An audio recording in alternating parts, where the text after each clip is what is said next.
আমি মিনা। কাল রাতে আমি খুব মজার একটা স্বপ্ন দেখছি। আমার ভাই রাজু আর আমার টিয়া পাখি মিঠুরে লগে লইয়া আমি একটা জাদুর পার্টিতে উইড়া বেড়াইতাছি।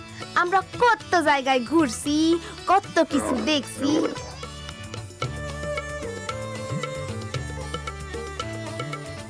দেখা আবার আমাগো গ্রামে ফিরাইছি। আমাগো গ্রামটাই সবচেয়ে সুন্দর।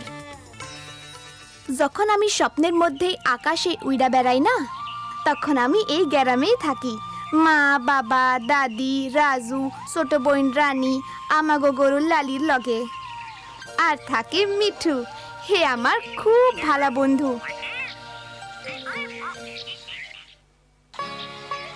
মায়ে আমারে খুব আদর করে। উনি সারাদিন মেলা কাম করে, আমাগো লাইগা রান্না বান্না করে, আর সব সময় আমাগো খাওনের আগে হাত ধুইতে কয়। খারাও, হাত ধুইছো? সি সি সি সি, চলো হাত ধুইবা।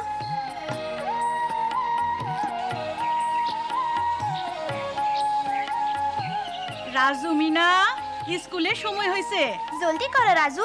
মাই সব সময় খেয়াল রাখে আমাগো জানি স্কুলে যাইতে দেরি না হয়। স্কুল আমার খুব ভাল লাগে। তোমার লাগে না মিঠু? School school.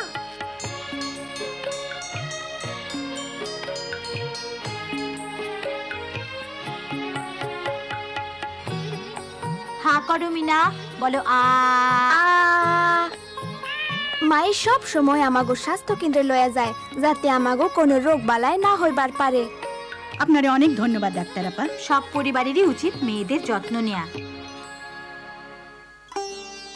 বাবাও আমাগো খেতে সারা দিন কাম করে। উনি সব সময় হগলরে লইয়া ভাত খাইতে বয়, আর নজর রাখে আমরা যেন ভালা ভালা খাইতে পায়। কিন্তু বাবা যখন কোনো বিপদে পড়ে, তখন একদম খাওয়া দাওয়া করতে চায় না। তুমি ভাত খাইতাছো না কেন বাবা? খুব চিন্তায় আছি রে। ধানের বীজ কিনতে হইব, টাকা পয়সা নাই। কিন্তু অহন তো বীজ কিরণের সময়। আমি জানি, দোকানদারের কাছ থেকে ধারে বীজ কিনতে হইব। তোমরা এখানে কি ব্যাপার? বাবা লাগতে পড়তে জানে না। একবার এক দোকানদার বাবারে ঠকাইতে চাইছিল। ধানের বীজ আগে টাকার সুদ লইয়া 800 টাকা হইছে। এইখানে আঙুলে চাপ দাও। বাবা থামো, সে 800 টাকা লাখে নাই, সে 1800 লাগছে। তাই নাকি? আজকাল চোখে ভালো দেখি না। সাংঘাতিক ভুল। সাংঘাতিক ভুল। অহন ঠিক আছে? হ্যাঁ, 800 টাকা। মনে হইতাছে তুই স্কুলে যাস। হ, মিনা স্কুলে অনেক দরকারি জিনিস শিখতাছে। যা। সেই দিন আমারে লইয়া বাবার খুব গর্ব হইছে। উনি বুঝছে লেখাপড়া কত কামে লাগে। কিন্তু বাবা সব সময় এমন ছিল না। উনি কইতো মায়াগো স্কুলে যাওয়ার দরকার নাই। শুই না আমার খুব মন খারাপ হয়েছিল। স্কুলে যাইতে আমার খুব ইচ্ছা করত। বাবা, আমিও স্কুলে পড়তে চাই। না মিনা, তুমি ঘরে থাকবা তোমার মাল লগে। মাইয়াগো স্কুলে যাওয়ার দরকার নাই। কিন্তু আমি পড়াশোনা শিখতে চাই বাবা। তোমার শিখনের দরকার রান্না বান্না আর ঘর বাড়ির কাম। আমি পড়ালেখা শিখতে চাই মা। কেন মিনা, এসবে কি দরকার? অহন একটু পানি লইয়া আসো তো।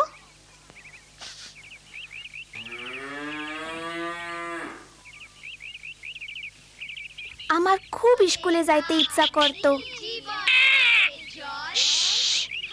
বাচ্চারা পড়ছে স্কুলে। কিন্তু মাঝে মাঝে আমি আর মিঠু স্কুলের বাইরে দাঁড়ায়া শুনতাম বাচ্চারা কি পড়ে। হাত ছোঁয়ালে ভয় পাবে জলের বাইরে। আমরা ক্লাসে উকি মাইরা শুনতাম আপাই কি পড়ায়।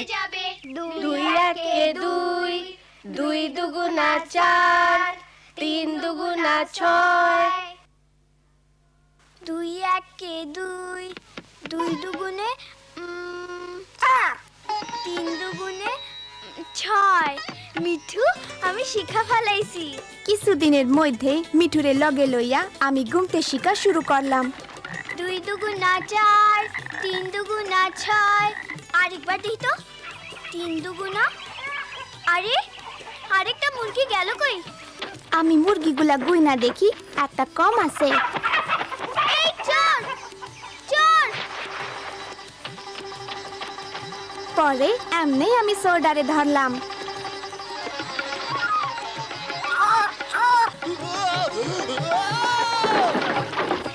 নিনা আইস তোমার লই গিয়ে চোরডারে ধরতে পারলাম। এরপর থাইকা বাবা মা বুঝতে পারলো আমি স্কুলে গেলে সবার লাভ হইব। মিনা তুমি কাইল থাইকা স্কুলে যাইবা? হাসা কইছো? হাসা কইছি মা। সেই দিনটা ছিল আমার জীবনের সবচেয়ে খুশির দিন। আমার ভাই রাজু গাছে উঠতে খুব পছন্দ করে, আমিও পছন্দ করি, কিন্তু দাদি কয় মায়া গো গাছে চড়তে হয় না।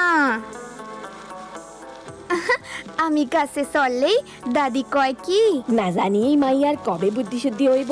মাইয়া গো গাছে চড়তে হয় না। আমি জানি দাদি বাবা মা সবাই আমারে খুব ভালোবাসে, কিন্তু পোলা গোলাইগা এক নিয়ম আর মায়া গোলাইগা আর এক নিয়ম কেন? ধরতে পারতেছি। আরে একদিন আমি আর মিঠু একটা পাকা আম পারলাম। দেখো মা, দেখো আমি কি লই আইছি। মিনা তুমি আবার গাছে উঠছিলা? কিন্তু দাদি দেখোই না আমটা কত বড়।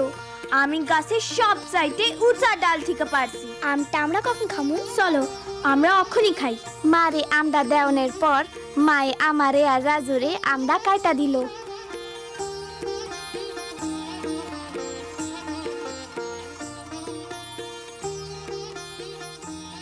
মা, রাজু তো আমার চেয়ে বেশি পাইলো। ও তো বেশি পাইয়া থাকে।